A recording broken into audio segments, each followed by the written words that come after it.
Bon, miato togoto, mdo benami, miano, miato, mia maman, miato beo, le cadien, non, moi, mais si amen, avec respect.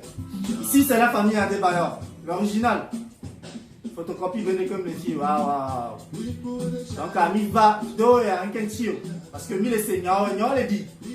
Bon, moi, les lignes de 6 mois, il y en a pas 6 Adebayor, pas la baby. J'ai été pour que les Jamania, Lion of Judah, Mama Dodo, Amemoule. Bon, le Goligo, on est pompo, mi laissé, on est à ta vigne, les blondas, Kweto, Kaka, les Dondura, Maman Niko, avec les Chitoni. On boit meuré, on pagaille, on boit meuré. On boit meuré, tu vas te faire tu vas te balois, et tu l'as si on te. Kaka la base chez yo, la Dondura chez Igor, ah bah mais quand you. Et non, que tu as, mais qu'est-ce que tu as? Kakalawa no bien non benyo. Ah mais qu'est-ce que tu as? Mais qu'est-ce que tu as? Ah mais qu'est-ce que tu as? Kakalawa no don no danya no go. On le vend. Eh non, no yare ne non. Ouais. No ala de ba ya. Enye ni mori ka wi.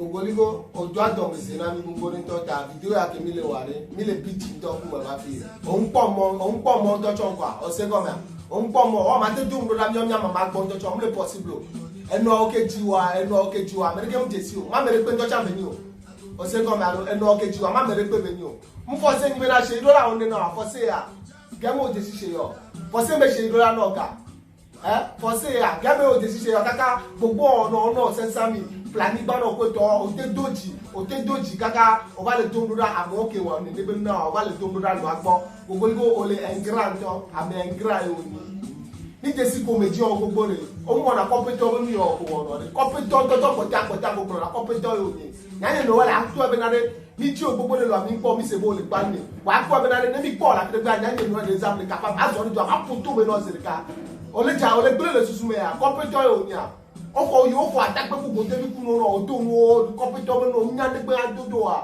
aba no competitor me no wo la te to gbogbo na ma wo ma te na nya ma ko to jo re parce no pompu nya mi to ma te na ma ko no o se do dia street boy o mi ni o ma te na nya ma ko enyare le vem la enyare le vem de ko ele gbon chabe mi se ojo le gbon be e crochet e be chantier di souvent derrière o daje nta ja o crochet e chantier o di Potia on est dans prochain chantier au dit donc à Angoulon Chambena il y a 1 million de naïs il y a 100 et donc d'ailleurs occasion ni na chéri la on me la droit au venir aro fo wa tutu karo dine la on me ko me la 100 million ta gbo ku no nto e o me nyoro re la ile gbe na adu abufu libe nu la me go abe engra o ni engra do to gbogbo aye o gbogbo ni amole jesi obo mi jesi ko meje gbogbo re o mo na competitor me mu o re competitor yo ni pare nya su bolo jo mi la so nya ko dada sine nya to o se a to ko to le ke mo so ana mi si fin de o ten de lista de ba to ba do ya enye o ti nya de ba yo pa me ko ji ame ko ji shi ame ko ji zilika e ba do ya bon do bien de blood is thicker than water et moi et blausi quel qu'en soit à beta famille Adebayor reste toujours famille Adebayor.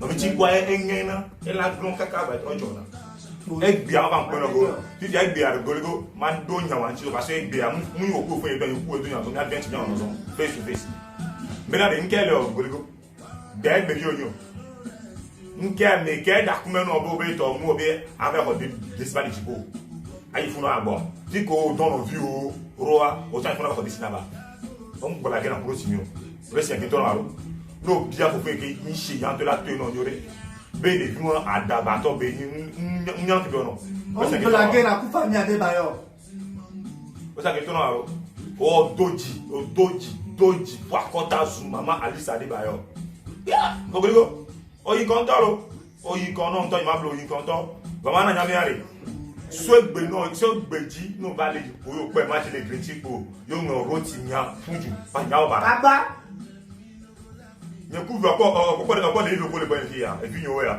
no wele ya azize ya mi ve jo mi ho gbe so Lion of Judah go ke ni fofo nye te jamani ya Bende peu qui a été womia woko ne nya djwe là-bas. Là qui sort chinga ba t'as la chance de aussi tu parler même. Va parler à quelqu'un banam, n'a vu pour le parler le podium, je suis venu de signer le parler maintenant venu. Parler mais ou venir on je signer il doit le parler même. Parce que alors, no ba ba ton participer le chance Anguera, on va se voir. Et il y a ko ya o wese o wale podronti ba ha ba podro, bele ke kule kweke vale. Et il y a ko wa famille a débat yo Benjamin Lebula. O to fi jaunti. Vous savez comment alors?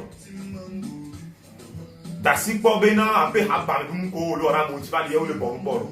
Même ma bon boro. Anya nyo le beno ba so pali me apla da ka ko mo. Ala to na no be mama fi ke le a ele to le bebe ya pe a ne no to ba ne kero.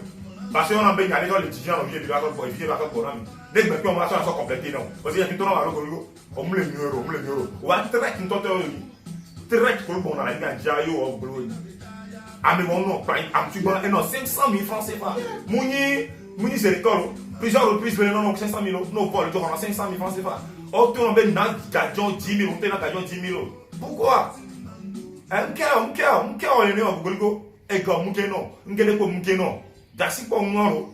Wa la mere to neke be o mu ale ke na draw be nya ole nyore ala. Draw we be nya. O dore na se ya. Gamo de se ya. Aba me be nya wa dum no ra se igbo aba me be nya kekala ko to no ra family ade ba yo aba me be nya. Aba me to be nya. Mabiola gogo. Se igbo ade me ke pro ifunu. Okuro gogo no ko badamasi ade ni mo be ya. Tafla balamasi, excuse-moi, n'ayons encore les vidéos là, parce que Amédo nia, fais comme ça. Il m'a dit, et vous comment pas dire. Badamasi, on va famille du noir, on croit pas encore, on croit pas les si. Et Zagabon Badonyan sur le câble, nous suivons les lives les Facebook. Famille du noir, on croit pas les si. Mabio, Mabio, mais quand pour les chevaux, que on va on a beau mais quand y'en a. Gamin, on a campé les juste par là. Tu te rappelles? Quand ça peut passer, tu vas ton âme, tu te rappelles ou pas? Mais gagne le vote de l'autre peut ça non. Bah bien. Donc, tu banques même là, ça n'a pas beau, mais quel là c'était mon frère. J'étais au jour là, le plus mauvais, mais ça pour la mer. Le plus mauvais, alors mauvais pour la mer. Le plus mauvais, c'est de chef à Nova. Ben bien, mais on en voit. Ah non, mi diamant bonjour. Koklo yoni, au beau cas, au beau jour, au bon air. Koklo, ton vrai vrai, au bon air. Va y aller, au la regretter toute ta vie. Nous va tourner à bas, à mettre le togo n'importe.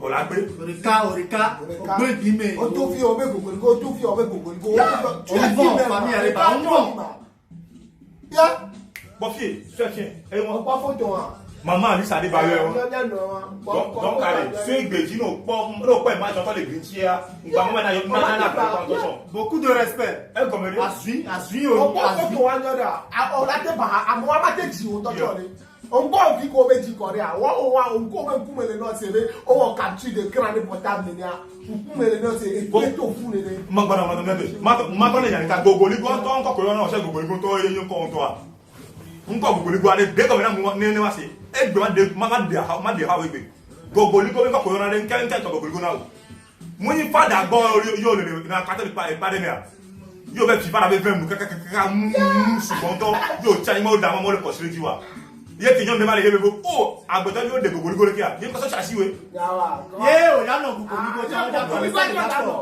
kwa wo le se nti o eyare o gbogbo o ti ama o ti ama o se na awula o ka wade o ka wade awala de wande ti ama bro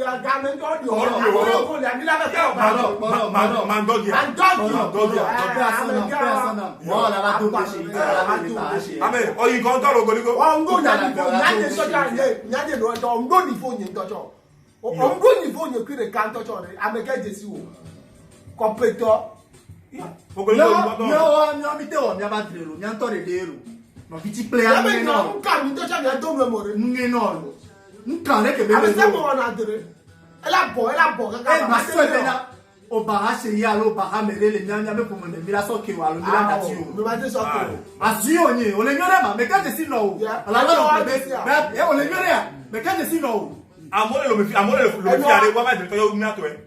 No, I don't find me. I don't see no piano, Robert. I don't sell what to want. Say something. No. No, can see nepile sali palme. Allo. Say something. I come say do John. O se ye se me na ga ko na ye o bo so do no America to pe wa. Ba ko to ate pe ji o na ga fun. Mi o ko mo so America be so da palme. Le bi onya la. Alors America ni ka ke no ya. America ni ka ke no ya. America be Londra. Ma me say me na Londra. Ma me say me o re won o le se me aro. O se ki to na ma me say me ti o re ro. No were ma de ba ntia lo family de ba ntia lo e ma la de ba ntia. Aya me o we say won. On nous situe tout chan. Ame do di non 500 000. Oh amenye. Ame franchement tu es ingrat que comme ça moi pour faire marrer. Et yo ni.